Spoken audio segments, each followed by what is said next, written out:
नमस्कार। India debate में आप सबका स्वागत है। मैं हूं आशुतोष पाठक। बहुत लंबा इंतजार आप सबको करना पड़ा, माफी चाहता हूं।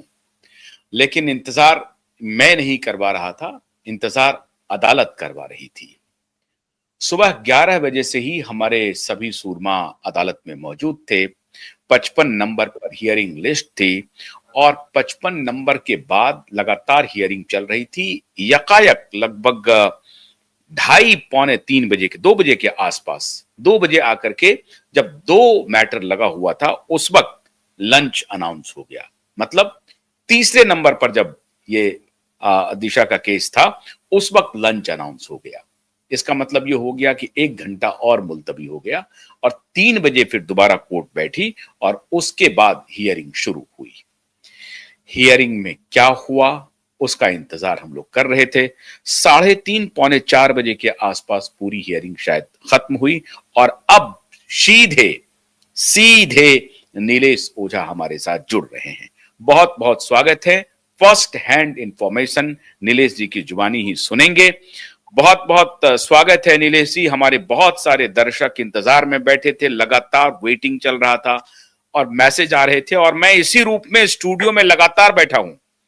बस अभिषेक, एडवोकेट अभिषेक से और दूसरे एडवोकेट से संपर्क में थे और पल पल की हम जानकारी ले रहे थे। हाँ, मैसेज मिला अब मुझे। शुरू करें। यस, अब शुरू करें। क्या क्या हुआ मामला? तो जैसा मैटर आया तो क्या हुआ, लास्ट टाइम जो कोर्ट ने जो क्लास लगाई थी, इनकी फटकार लगाई थी कि आप डॉक्यूमेंट नहीं दे रहे, तो इन्होंने आज एक थोड़े 12 कुछ डॉक्यूमेंट दिए थोड़े से। लेकिन अभी इसमें 200-400 डॉक्यूमेंट अभी छुपा के रखे, सिर्फ 12 दिए। अच्छा। तो मैंने कोर्ट को बोला, सर चलिए कोई बात नहीं, मैं आर्गुमेंट कर लेता हूं, हम डायरेक्ट एफआईआर रजिस्ट्रेशन पे आ जाए। तो अभी वो सरकारी वकील डेट मांग रहे थे। तो कोर्ट ने एक काम किया। फिर तारीख मांग रहे थे वो। अच्छा। तो कोर्ट ने कहा एक काम कीजिए, आप सिर्फ पोस्टमार्टम रिपोर्ट लगा दीजिए, मैं आपको सुन लेता हूँ। तो मैंने कोर्ट को बोला, देखिए सर, आज इन्होंने जो डॉक्यूमेंट है उसमें पोस्टमार्टम रिपोर्ट भी है, यही ले लीजिए रिकॉर्ड पे। तो कोर्ट ने एक काम कीजिए, आप अमेंड कर लीजिए। मैंने कहा चलो कोई बात नहीं, कुछ बातें सुन लेना पड़ता है कोर्ट की। चलो, तो पोस्टमार्टम रिपोर्ट, मैंने कहा पोस्टमार्टम रिपोर्ट दे रहा हूं मैं ऑलरेडी। जो पोस्टमार्टम रिपोर्ट फर्जी है, इसका डॉक्टर भावेश कुमार का ये जो रिपोर्ट है फॉरेंसिक का डिटेल रिपोर्ट, मैंने कहा वो तो एनेक्स करके रखा है। बोले फिर भी ठीक है, आप सिर्फ पोस्टमार्टम की रिपोर्ट दे दीजिए। मैंने कहा ठीक है, मैं एफिडेविट के साथ देता हूं। मैंने कहा साहब, उसके साथ में मैं और एक चीज देना चाहता हूं। बोले क्या? मैंने कहा साहब, मैं पेन ड्राइव देना चाहता हूं। तो कोर्ट बोला, अरे पेन ड्राइव क्यों दे रहे? बोला नहीं, डॉक्यूमेंट, बोला ये है ना, डिजिटल एविडेंस है, वीडियोस है, उसके लिए दे रहा हूं। तो बोले एक कॉपी पीपी को सरकारी वकील को भी दे दीजिए। मैंने कहा बिल्कुल, और उनको कहा आप पूरा कंसिडर करो ये।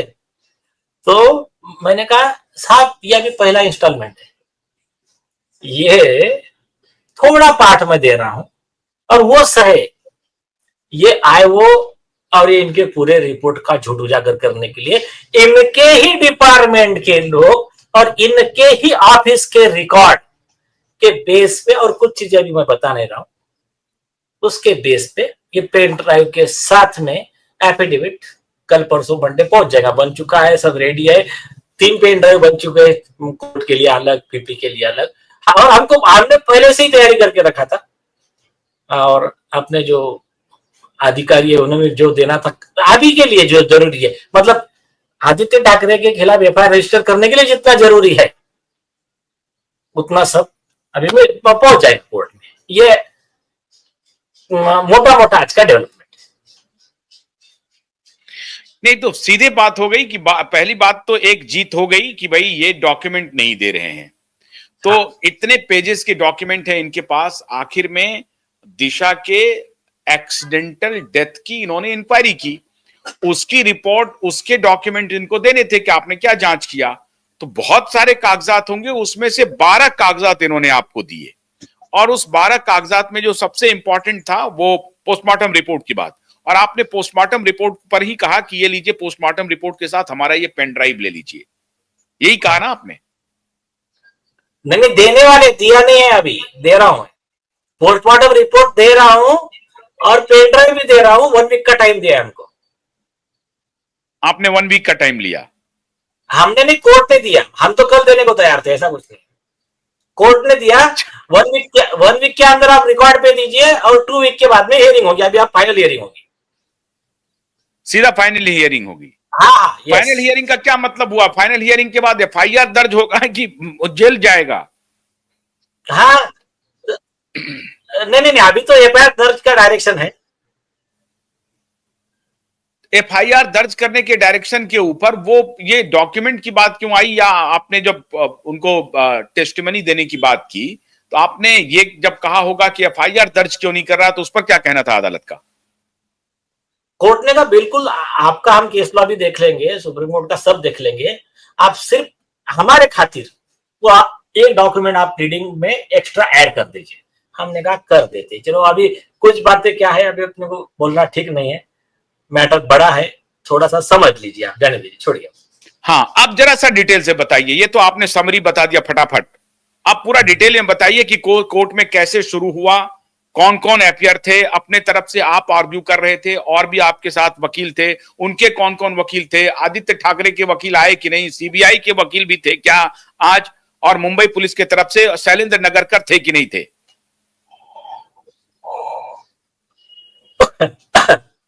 एक मिनट। आज ना उनके सीनियर आई थी, एसीपी शैलेंद्र नगरकर थे, एसीपी हाँ। आई थी, और 1-2 ऑफिसर थे उनके। और वो मतलब वो पहले से ही चाह रहे थे इसमें डेट हो जाए, डेट हो जाए। वो उनका आपस में डिस्कशन वही चल रहा था। और इनके आदित्य ठाकरे के वकील तो कोई मेरे ख्याल से ना, उन्होंने तो अभी छोड़ दिया है केस ना। वो वर्ड ना वो कह रहे हमको सुन के लो, ना कुछ बोल ही नहीं रहे। तो वो, हाँ, वो तो ठीक है, कॉमन मैन के लिए बड़ी जीत है वो, ठीक। अब दूसरा, सर मतलब शुरुआत सरकारी वकील ने किया कि सर यह है, हाँ। और एक मैं भूल जाऊंगा फिर, वो सरकारी वकील ने कहा, सर बोले हम 3 हफ्ते का टाइम और मांग रहे हैं।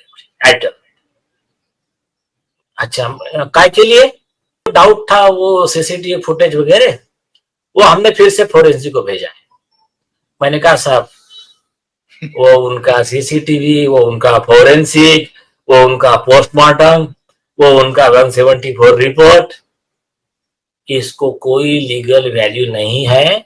सुप्रीम कोर्ट का स्पेसिफिक कहना है कि जब गैंगरेप और मर्डर की कंप्लेंट दी जाती है, आपको एफआईआर करना ही है। वो रिपोर्ट और उससे कुछ फर्क नहीं पड़ता है।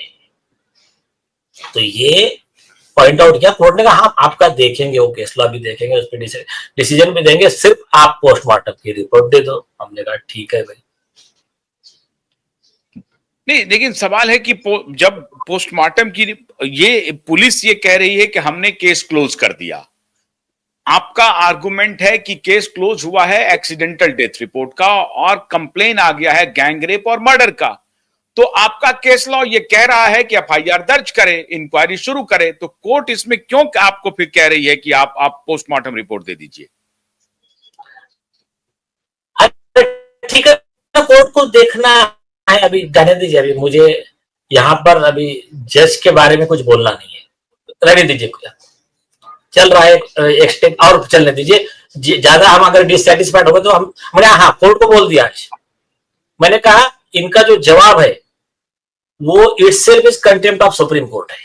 ये कह रहे हैं कि हमको समय चाहिए, काय के लिए? तो 174 की इंक्वायरी करने के लिए। मेरा कंप्लेंट है गैंग रेप का और मर्डर का, और उसमें इनको समय चाहिए एक्सीडेंटल डेथ की इंक्वायरी के लिए। सुप्रीम कोर्ट का जजमेंट इनको दे दिया गया है।